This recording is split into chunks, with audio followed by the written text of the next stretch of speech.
Praise the Lord. കർത്താവിന്റെ അതിപരിശുദ്ധ നാമം വാഴ്ത്തപ്പെടുമാറാകട്ടെ. കർത്താവിൽ പ്രിയരെ, കരകവിഞ്ഞൊഴുകുന്ന യോർദാൻ. ഇസ്രായേൽ ജനം യോർദാൻ കടന്ന് വാഗ്ദത്ത നാട്ടിലേക്ക് പ്രവേശിപ്പാൻ ഇറങ്ങിത്തിരിച്ച ഇസ്രായേൽ ജനങ്ങളുടെ മുൻപിൽ മാർഗതടസ്സമായി വെല്ലുവിളിയായി ഉയർന്ന നദിയാണ് യോർദാൻ നദി.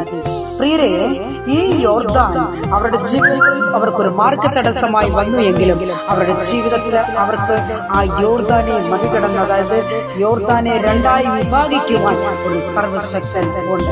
Praise the Lord. അവർ സന്തോഷത്തോടുകൂടി അക്കരെ കടന്നതായിട്ട് നമുക്ക് കാണുവാൻ കഴിയുന്നു.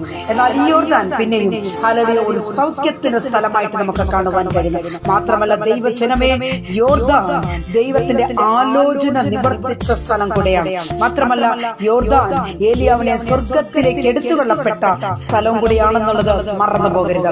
വിശ്വസിക്കുന്ന ദൈവ പൈതലെ, നിന്റെ ജീവിതത്തിൽ കരകവിഞ്ഞൊഴുകുന്ന യോർദാൻ, മരണ യോർദാൻ പലപ്പോഴും നിന്റെ ജീവിതത്തിൽ ഓളങ്ങളും തിരമാലകളും പോലെ പ്രശ്നങ്ങൾ ഒന്നിനു പുറകെ ഒന്നൊന്നായി കൊണ്ടുവരും. എന്നാൽ നാം ചിന്തിക്കേണ്ട ഒരു വിഷയമുണ്ട്.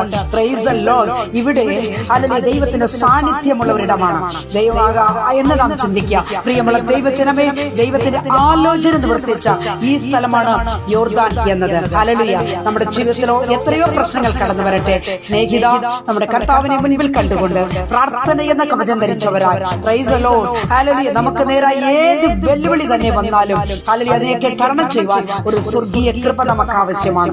ഹല്ലേലൂയ.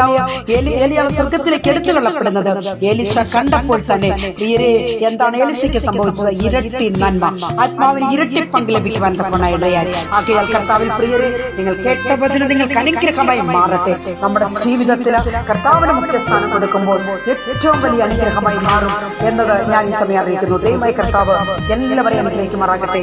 ആമേൻ.